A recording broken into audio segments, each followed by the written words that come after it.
Tonight, we report on attempted murder charges for the suspect in a standoff, and surveillance's cameras go up in Larson.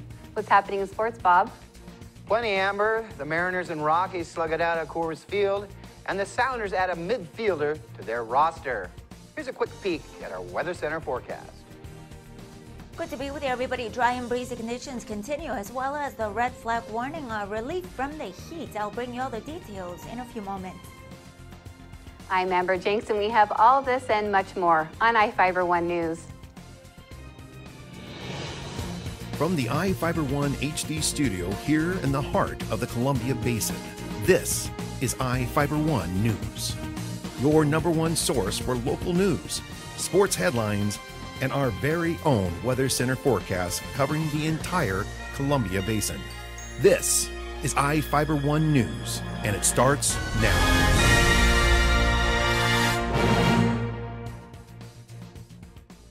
A former Othello City Council member was one of the 3 men sentenced for participating in a scheme to defraud ConAgra. Charles Garcia, a 43-year-old Othello man, was sentenced in U.S. District Court of Nebraska to a year in federal prison after he was convicted of conspiracy to commit wire fraud. 2 other men, Jose Sanchez Jr., a 48-year-old Marysville man, and Donald Wilson, a 44-year-old Bothell man, were also convicted of conspiracy to commit wire fraud. Garcia and Wilson have to pay $600,000 in restitution. Wilson sold promotional trips to ConAgra's customers through GTL Enterprises, a company owned by Garcia, and All Out Athletics, a company Sanchez managed. He submitted at least 29 fake invoices to ConAgra. The Boys and Girls Club annual Rubber Duck Derby is on Saturday with more than 50 prizes up for grabs, including $1,500 for the winning duck. Reporter Jeff Chu has the details. The 4th annual Rubber Duck Derby to benefit the Boys and Girls Club of the Columbia Basin is set for Saturday. The event runs from 11 a.m. to 2 p.m. at Cascade Park in Moses Lake. The Duck Derby offers food, games, and activities before the Derby and $1,500 cash to the winning duck. More than 50 other prizes go to people who place in the race. Ducks can be purchased with 1 costing $5, 5 costing $20, and 25 ducks for $100. They can be purchased at Horizon Credit Union in Ephrata and Moses Lake, and at Safeway stores in Moses Lake and Ephrata. The downtown Boys and Girls Clubhouse at 410 West 3rd Avenue in Moses Lake is also selling ducks. I'm Jeff Chu for iFIBER 1 News. Smoke from 25,000-acre wildfire near Lake Chelan blanketed Grant County.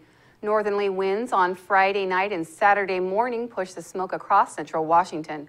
According to the Grant County Fire District 13, the smoke is from the Wolverine fire burning about 3 miles northwest of Lucerne. The haze caused air quality to change from unhealthy to unhealthy for sensitive groups in Grant County on Sunday. On Monday, air quality was rated as good. The fire started on Wednesday and quickly grew over the weekend. According to the Northwest Interagency Coordination Center, Level 3 evacuations were in place for about 140 homes.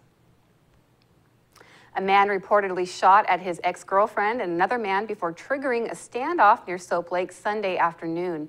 Prosecutors charged Jason McIlwain, a 32-year-old Toppenish man, with 2 counts of attempted murder, assault, and unlawful possession of a firearm.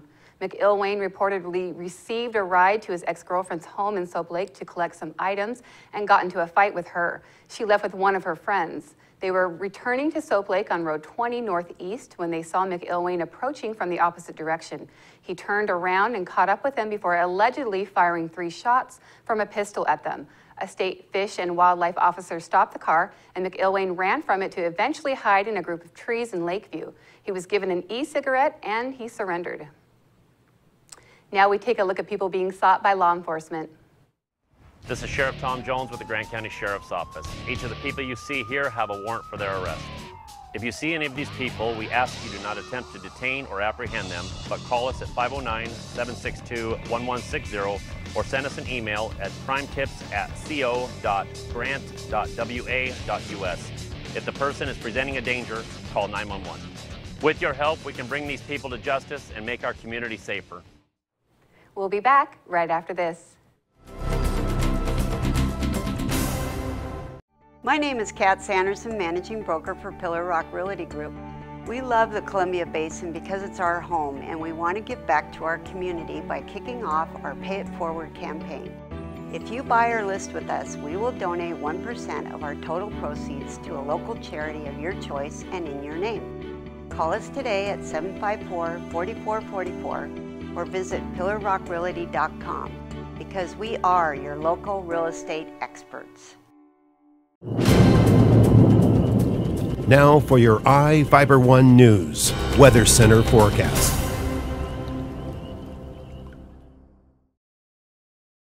Good to be with you, everybody. I'm Ceci Gutierrez with your local weather report from the One News Weather Center. And this weather segment is brought to you by Barry Motors, one great place to buy and service a car.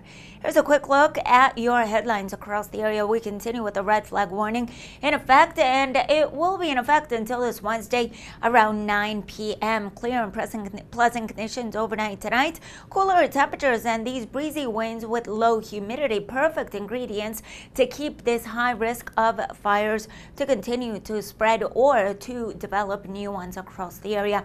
Temperatures topping out around the lower 90s this afternoon. The record high was 115 back in 1951 and the low 70, sunsetting tonight at 8:27.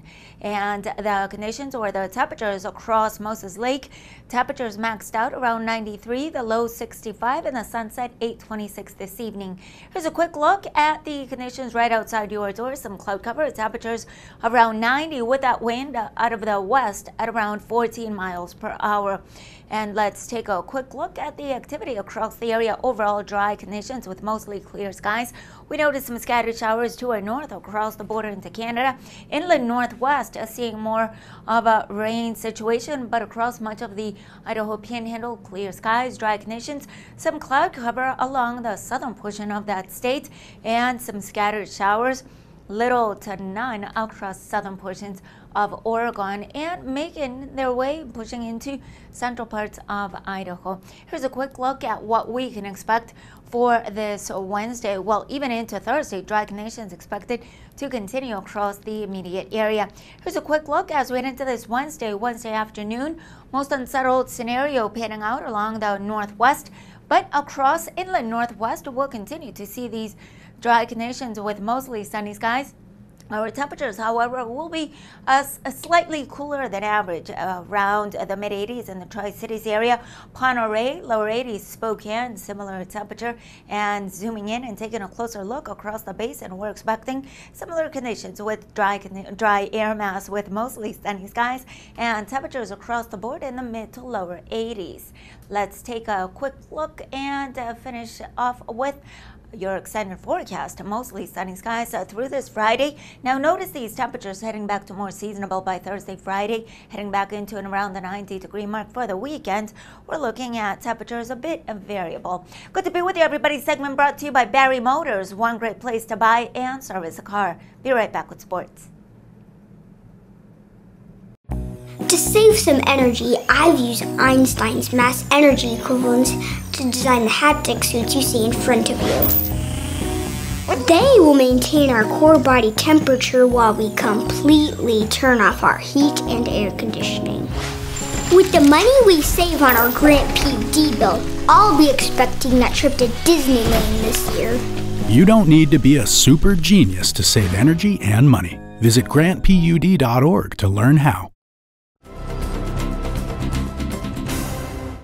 Well, nothing seems to come easy for the Mariners this season. Not even a gimme with King Felix on the mound for Seattle these days either.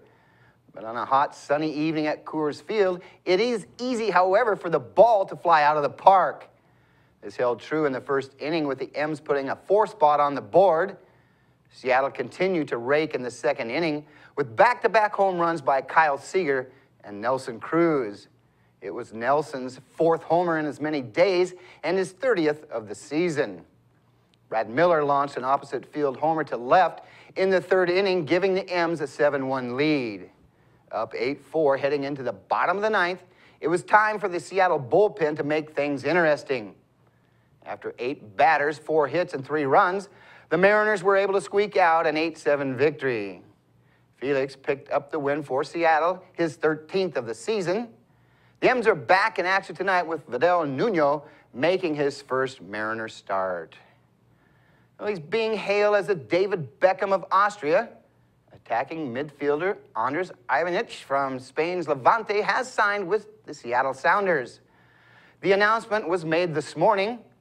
The 31-year-old was once considered the brightest playmaking prospect in Europe. Ivanich was named Austrian Footballer of the Year in 2003.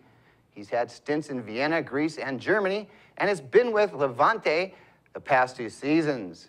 Ivanich has earned 69 caps with the Austrian national team and has scored 12 international goals.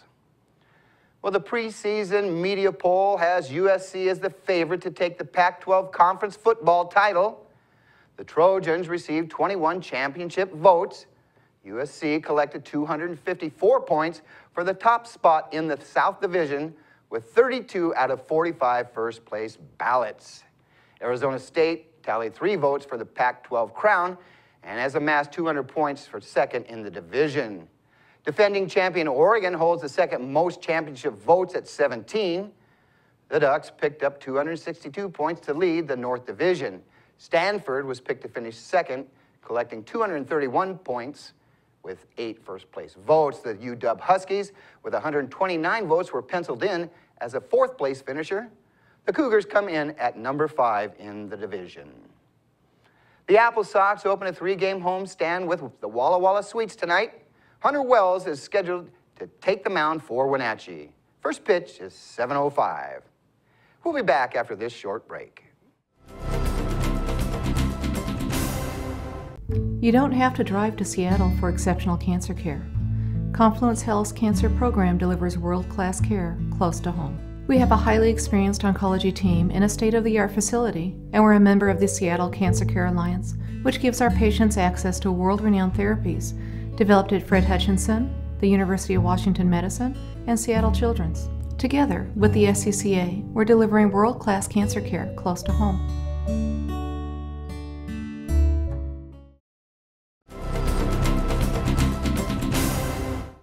Our spotlight story tonight is about National Night Out in Quincy, offering fun and games and a chance for residents to meet with police officers. Reporter Jeff Chu has the story. Hundreds turned out Monday night in Quincy to celebrate National Night Out. The annual family event was organized by Quincy High School seniors for their senior project and Quincy Youth Action.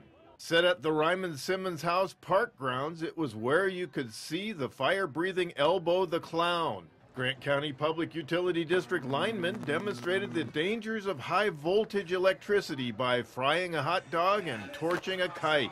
Warning, don't try this at home. Quincy Police Chief Bob Heimbach explained the essence of National Night Out. I like to tell people it's always good to meet your officers when the blue and red lights aren't involved. Kids slid down an inflatable bounce house with a big splash or tossed balls to dunk someone in the water tank. You could adopt a cute puppy at the Quincy Animal Shelter booth. Kids walked for a cupcake and competed in potato sack races. Quincy High School cheerleaders painted kids' faces. Food, which included hot dogs, french fries, and snow cones, was donated. Food and beverages were provided by Amway, Microsoft, Dell, and Yahoo, among other Quincy businesses. This isn't just the police doing this. This is the whole city and our youth. Basically, all the food was donated. All of the drinks were donated. Where companies couldn't pay, they stepped up and bought condiments, brought us money to pay for stuff. I think we're probably spending twice what we were budgeted. Chief Heimbach said almost all of his 18 officers were on hand to meet and greet neighbors. National Night Out, I mean, it's the kickoff for Crime Prevention Week for neighborhoods. Get to know your neighbors, neighborhood block watch, know who's on your block, and for the police department, for me, it's a really good opportunity to reconnect with all of our citizens in a environment where we're just all, sharing hot dogs. Really kind of taking the mystique and fear out of what a police officer is, that we're just part of the community too. And it's important for all of us to step up and be part of solving whatever a community is battling. I'm Jeff Chu for iFIBER 1 News. We'll be back right after this. Quincy Foods, LLC, a subsidiary of Norpac Foods, is seeking motivated individuals to fill the positions of general laborer for their corn harvest season. They have full-time seasonal openings, must be 18 years old and older, willing to work swing shift. Great people to work for in a challenging food processing environment.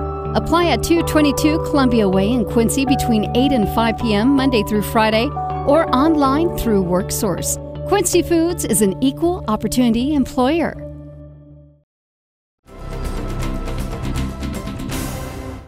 Welcome back.